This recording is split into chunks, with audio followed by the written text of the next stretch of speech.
সাইডে রোহিঙ্গা ঢুকছে।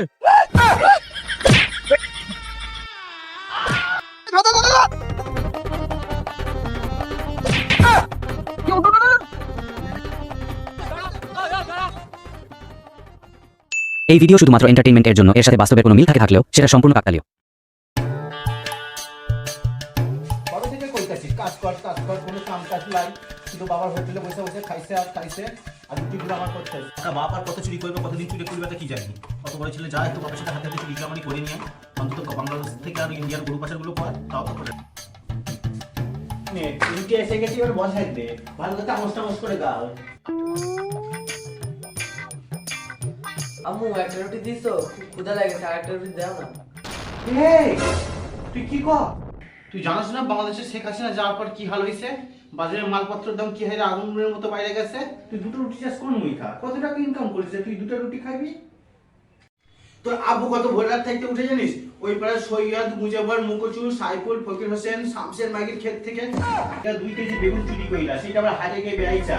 এই 250 গ্রাম আটা লই আছে, এই 250 আটা আবার এক সপ্তাহ চলতেছে। তুই আবার দুটো রুটি চাষ কোন মুই খা? তোর রুটি তুই খা।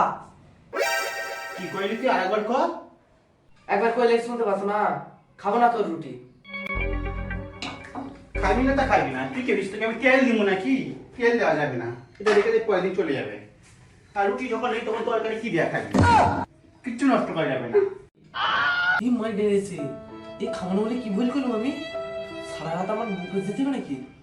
ধুর।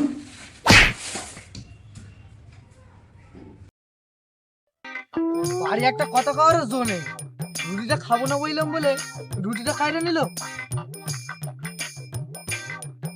ক্ষুধা তো লেগেছে, তার থেকে ভালো বরং বন্ধুর বাড়ি যাই।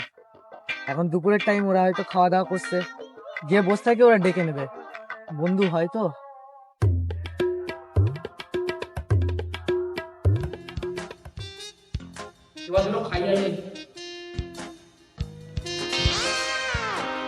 কিরে দোস্ত, কি করছিস? এই যে তোরা খাইতে বলেছি, তা তুই এই অসময়ে আমাকে কি করতে আইসোস? জানাস না এখন দুপুর, লোকে দুটো খাওয়ানোর টাইম। তোরে দেখো লইয়া হওয়াটা হু হু করতেছিল, তাই চলে আসলাম। তা আইয়া পড়ছো সেখানে আর কি করবা? আয় এখানে বয় বয়।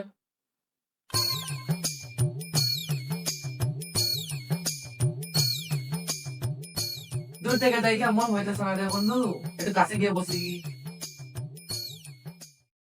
আমি কত করে কইতেছিল তোকে খাইয়ে যা, কিন্তু আমি কইলুম না, আমার বন্ধুকে আমি আগে দেইনি। তাই আর এখানে পড়েছি, একটু ভালো করে দেখালি।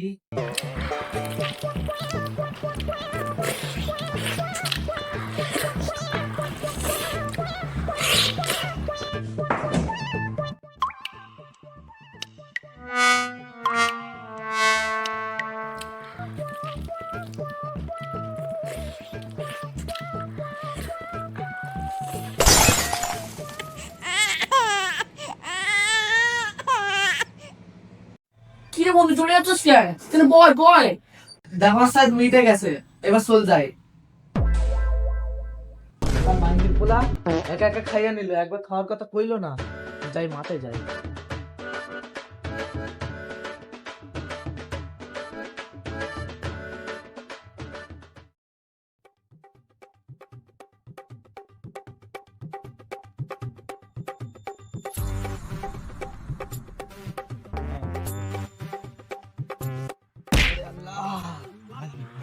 সাউন্ড তো পাইলাম না, তাই ছাগল বাচ্চা টাকার এই ফোনটা দেখেই পেটটা ভরাই।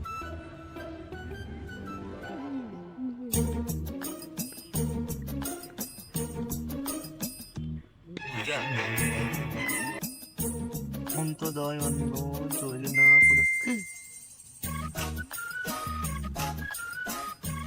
এই মাইয়াটা আবার কে দেখি তো। হাই, কেমন আছো?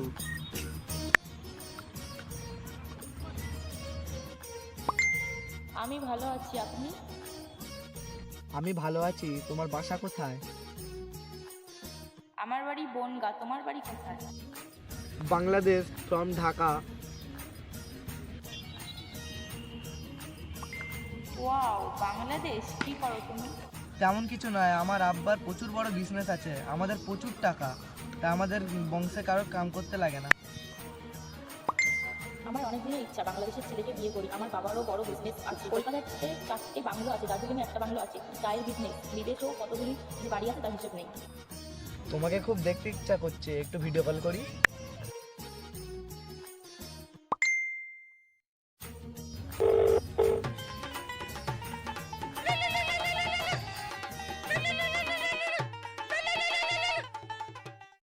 হ্যালো, বলো। হ্যাঁ কি করছো? এই তো শপিং এ এসেছি। আচ্ছা, ভালো আছো তো? হ্যাঁ, তুমি ভালো আছো তো?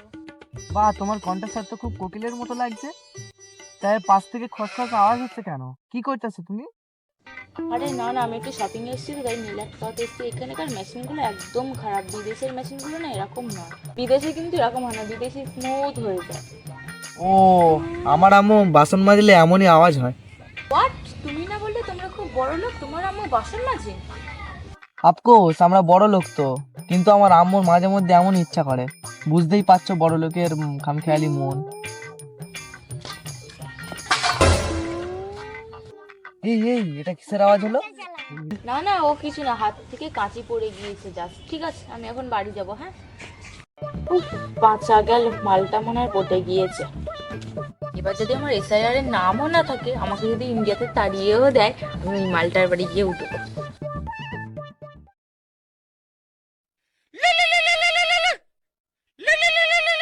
মালটা আবার ফোন করেছে, শান্তি নেই, আবার মিথ্যে কথা বলতে হবে। হ্যালো, হ্যাঁ বলো। কি করছো? এই তো একটু স্পা করাতে এসেছি। তোমাকে না দেখতে ইচ্ছা করছে। দেখার ইচ্ছা তো আমারও হচ্ছে, কিন্তু তোমাকে তো আমাকে দেখতে হলে ইন্ডিয়াতে আসতে হবে, কিন্তু তুমি তো এখন আসতে পারবে না। ঠিকই বলেছো, যাওয়ার ইচ্ছা থাকলেও যেতে পারছি না, এত বিজনেসের চাপ আর নিতে পারছি না। ঠিক আছে, আমি এখন রাখছি। হ্যাঁ, আমি মুভি দেখতে পারবো। ঠিক আছে বেবি, বাই। এটা বললো কলকাতাতে নাকি মস্ত বড় ফ্ল্যাট বাংলো আছে, তার উপর দার্জিলিং এ আবার চায়ের বিজনেস। মিথ্যা কথা বইলা মাইয়াটাকে পটিয়ে নিলাম। তাড়াতাড়ি ইন্ডিয়া যাইতে হইব, তারপরেই তো ওখানে বিয়ে শাদী করে সেটেল হতে হবে। না, আজই যাব, আজই ইন্ডিয়া যাব। না, কোনো উপায় নেই, বর্ডারটা ঝাড় করে পার হয়ে ইন্ডিয়া যেতে হবে।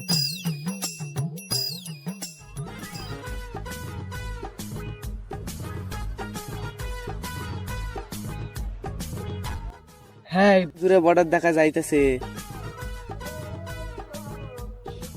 উফ, শেষমেশ আয়া পড়ছি। জানি না ওই পারে কি হইতেছে, একটু তোমারা দেখে লই। কিছুই তো ভালো করে দেখা যাইতেছে না, মনে হচ্ছে ওপরে উঠতে হবে।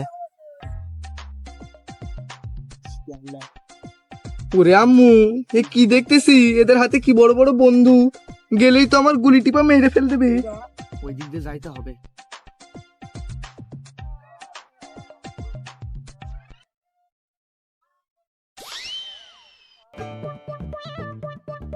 কেন যে বিয়ে হলে ঘুষটা খেলো, আজ তাহলে আমার আর বর্ডারে আসছে। হ্যাঁ ঠিক বলেছি, স্কুল মাস্টার ঠিক ছিল।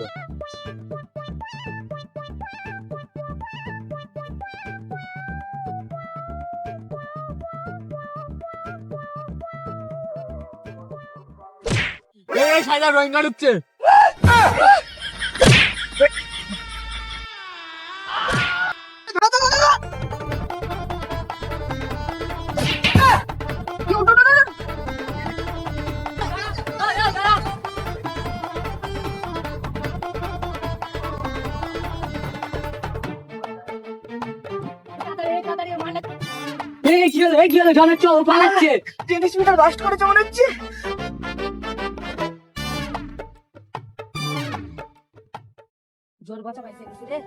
মালগুলো মনে হচ্ছে আর আসছে না।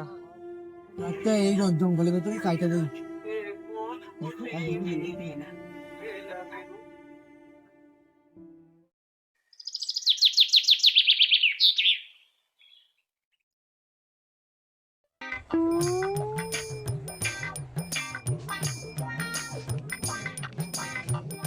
হ্যাঁ, এই পথ দিয়ে গেলেই বাংলাদেশে পৌঁছে যাব। আমি তো জানতাম ওই এসআইআর এর জেলায় আমার ইন্ডিয়াতে থাকাই হবে না, থাকার চিন্তা তো না, আমি জানতাম এসআইআর আমার এই সর্বনাশটাই করবে, ওই জন্য তো এই মালটাকে পটিয়ে রেখেছিলাম আগে থেকে। যাই ওই মালটার বাড়ি গিয়েই খেলেও যাও। এই তো সকাল হয়ে গেছে।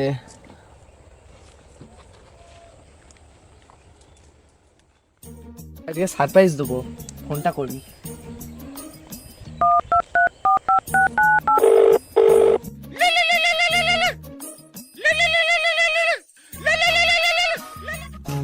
হ্যালো, হ্যাঁ কোথায় তুমি? এই তো আমার এসআইআর থেকে নাম বাদ হয়ে গিয়েছে, তাই আমি বাংলাদেশে চলে এসেছি, এই তোমার বাড়ি গিয়েই উঠবো। কি বলছো? কাল বললে আমাকে দেখার জন্য ইন্ডিয়া আসতে হবে, তাই আমি ইন্ডিয়া আসলাম, আর তুমি এখন বাংলাদেশে চলে গেছো? হ্যাঁ, আমার তো পুরো সর্বনাশ হয়ে গেল, এবার কি হবে? না, তুমি আমার সাথে মিথ্যে কথা বলছো না, প্র্যাঙ্ক করছো। এই ফোনটা কেটে গেল। আমি তো আর বাড়ি ফিরতে পারবো না, বর্ডারে পুলিশগুলো দেখলেই তো আমার ফের ফাটিয়ে ফেল দেবে।